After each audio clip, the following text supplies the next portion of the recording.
नमस्कार देशवासियों। गोवेद में आज का विषय है गौचर जंगल रक्षा। जैसे पृथ्वी की उत्पत्ति हुई तो प्रथम पंच महाभूत की परमात्मा ने रचना की, धरती जल वायु अग्नि आकाश। उसके ऊपर जीव के रूप में सर्वप्रथम वनस्पति की उत्पत्ति हुई। छोटे से घास जिसको तृण बोलते, वहाँ से लेकर आगे बढ़ते बढ़ते बढ़ते पीपल, वटवृक्ष, देवदार जैसे बड़े वृक्ष की उत्पत्ति हुई। वो सारी वनस्पति सृष्टि सकल जीवों के आहार का मूलाधार है।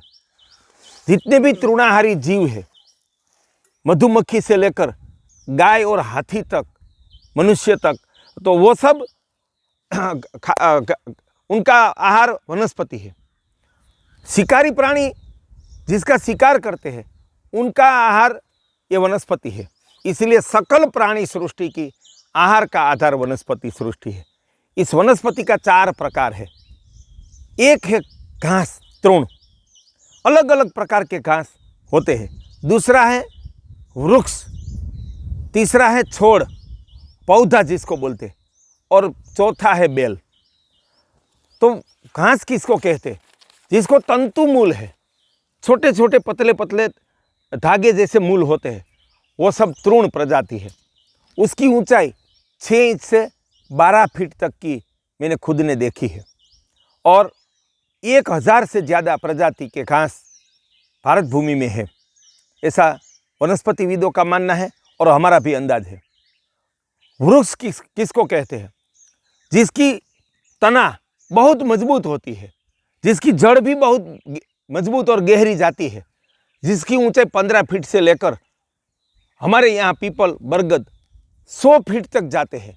100 फीट के वृक्ष मैंने देखे हैं। और देवदार 150 फीट से ज़्यादा ऊंचा हिमालय में होता है। और दक्षिण अमेरिका में सिकोया नामना वृक्ष है, उनकी ऊंचाई 300 फीट तक है अमेरिका में। तो वो वृक्ष प्रजाति है। पौधे किसको कहते हैं? आधा फीट से लेकर 15 फीट तक के होते हैं। उनकी तना मजबूत नहीं होती कि हम उसके ऊपर चढ़ सके, ऐसे वो नहीं होते। उसको पौधे वर्ग या हम यहाँ छोड़ कहते हैं, गुजराती में, हिंदी में छोड़ वर्ग की वनस्पति है। और बेल जो खुद सीधी ऊपर आकाश की तरफ बढ़ नहीं सकती, उनको कोई कांटा की वाड़ है, दूसरा वृक्ष है, पौधा है, दीवार है, उनके आधार पर ऊपर चढ़ती है या ज़मीन पर फैल जाती है। तो वो सभी 1000 प्रकार के घास, 1000 प्रकार के वृक्ष, 1000 से ज़्यादा प्रकार के पौधे और 1000 से ज़्यादा प्रकार की बेल गाय का और तृणाहारियों का आहार है, ऐसा हमारा अंदाज है। जहाँ गाय घास चरने जाती है, वो भूमि 3 नाम से प्रसिद्ध है।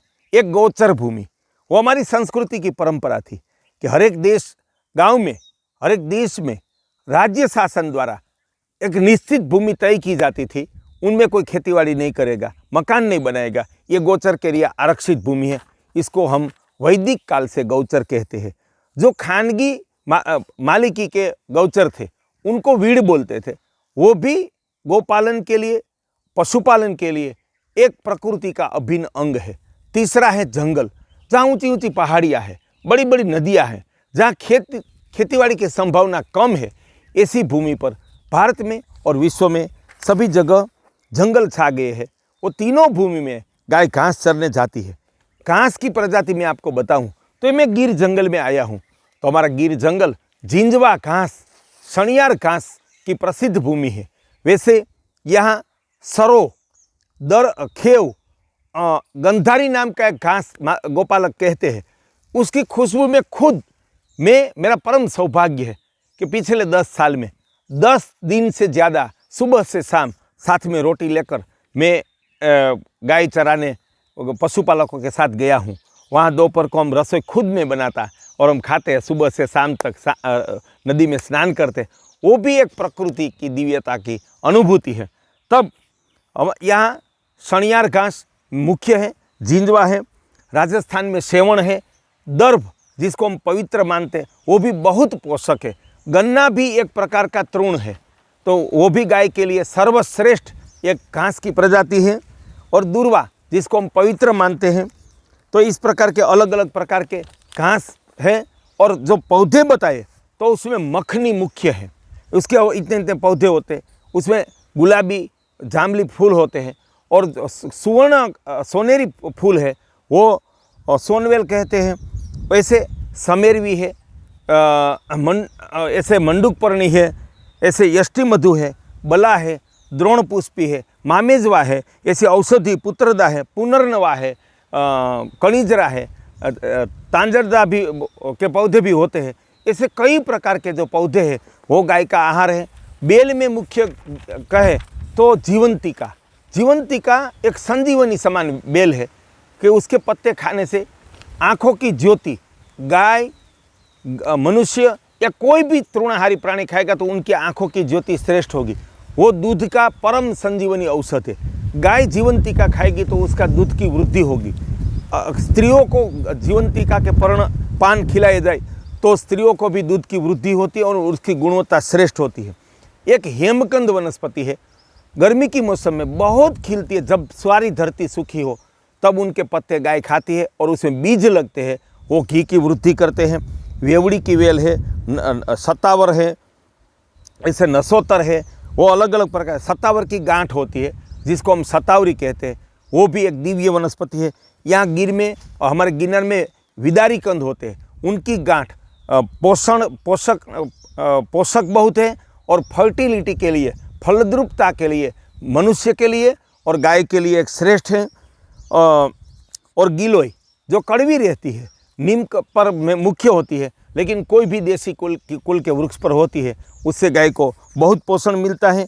खेत में शक्करिया की वेल होती है, वो भी बहुत पोषक है।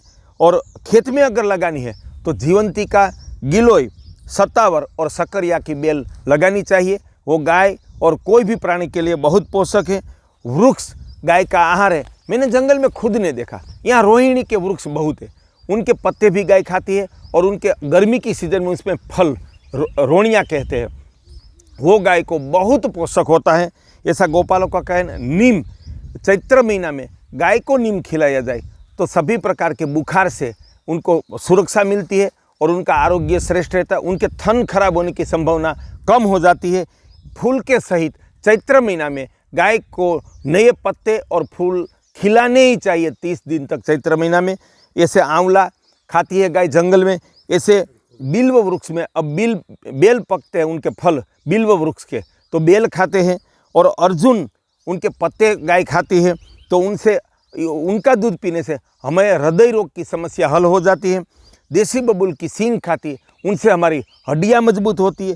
पीपल का वृक्ष एक संजीवनी समान है। पीपल के पत्ते गाय को बहुत पसंद है और वो पुत्रदा वनस्पति है, वो भी बहुत गुणकारी है। मोरिंगा, जिसको सहजना गुजराती में सरगवा कहते हैं, उनकी सींग और उनके जो फूल है, उनके पत्ते हैं, वो भी गाय के लिए संजीवनी समान है।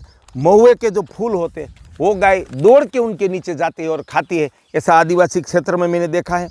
तो इस तरह तृण, वृक्ष, पौधे और बेल गाय खाती है। मैंने अपनी आँखों से देखा, जंगल में गाय घास चरने जाती है तो 50 से 100 प्रकार की वनस्पति उसके पेट में जाती है। तब 6 रस, मधुर, कड़वा, तीखा, लवण, सभी रस उनको मिलता है। तो वो दूध एक संजीवनी समान है। वो पंचगव्य एक संजीवनी है औषध के लिए। जंगल में जो घास चरने गाय जाती है उनका पंचगव्य सर्वश्रेष्ठ है। संतान प्राप्ति के लिए, पुनः कायाकल्प के लिए जंगल में घास चरने वाली गाय का धारोष्ण दूध, कि जंगल में गाय घास चरने जाती है, प्राकृतिक आहार लेती है, उनका दूध निकाल के कोई भी मनुष्य 1 साल तक सेवन करेगा तो निश्चित उनका कायाकल्प हो जाएगा सुबह शाम धारोष्ण दूध पीने से। तो एक गौचर है ना, वो सिर्फ गाय के लिए नहीं है, वो मनुष्य के आहार का एक मूलाधार है। वहाँ गाय घास खा के एक अमृत समान दूध मनुष्य को प्रदान करती है। वैसे भी उसमें से हमें बहुत सारे औषध मिलते हैं, सेहत मिलता है।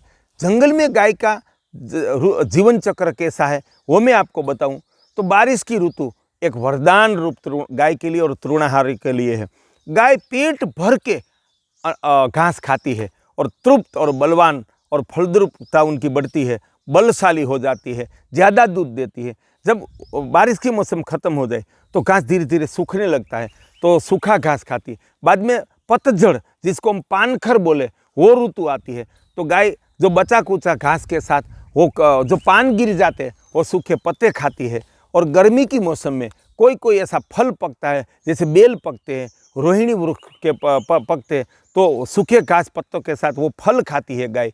और जब बारिश के पहले आज हम यहाँ देखते हैं कि जो धावड़ा नाम की वनस्पति है, कड़ाइयो है, नीम है, ऐसे बहुत सारे वृक्ष में बरसात से 1 महीना 15 दिन 1 महीना पहला पत्ते लग जाते हैं, तो वो भी उनका पूरक आहार बनता है। यहाँ कड़ाया वृक्ष है, जब घास की बहुत अछत हो तो उनके कुने कुने डाली और उनकी जो कुनी फूट निकलती है वो खिलाकर गौपालक, यहाँ के पशुपालक अपनी गाय और पशुओं को निभाव करते। तो इस तरह 12 महीने का चक्र चलता है। तो ये गौचर गाय को जीवन दाता है, मनुष्य को अमृत दाता है। सकल जीव सृष्टि, जो मधुमक्खी से लेकर हिरण तक, नीलगाय तक, सभी प्राणी सृष्टि के आहार का, आश्रय का वो मूलाधार है और उनके जन्म स्थान का भी वो आधार है। तो एक गौचर की रक्षा करना, जंगल की रक्षा करना, वो एक परम गोधर्म है, वो प्रकृति धर्म है।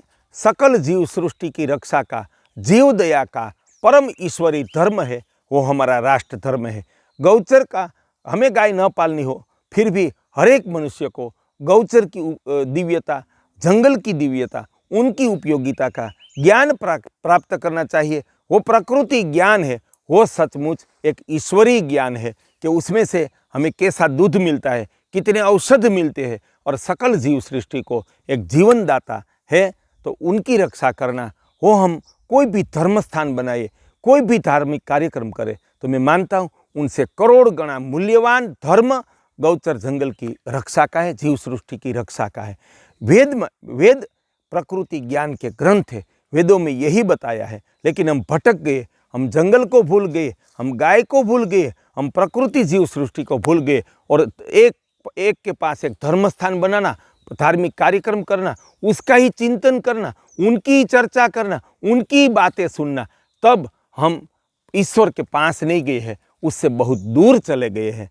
तो अगर हमें ईश्वर के पास जाना है तो उनका रास्ता गाय है, प्रकृति है, जंगल है, वृक्ष है। उनकी दिव्यता को पहचाने, उनकी दिव्यता को पाए, उनकी रक्षा करे, वो सच्चा राष्ट्र धर्म है, वो हमारी मनुष्यता है, वो परमात्मा धर्म है। मनसुख भाई सुवाग्या, अध्यक्ष जल क्रांति ट्रस्ट, राजकोट।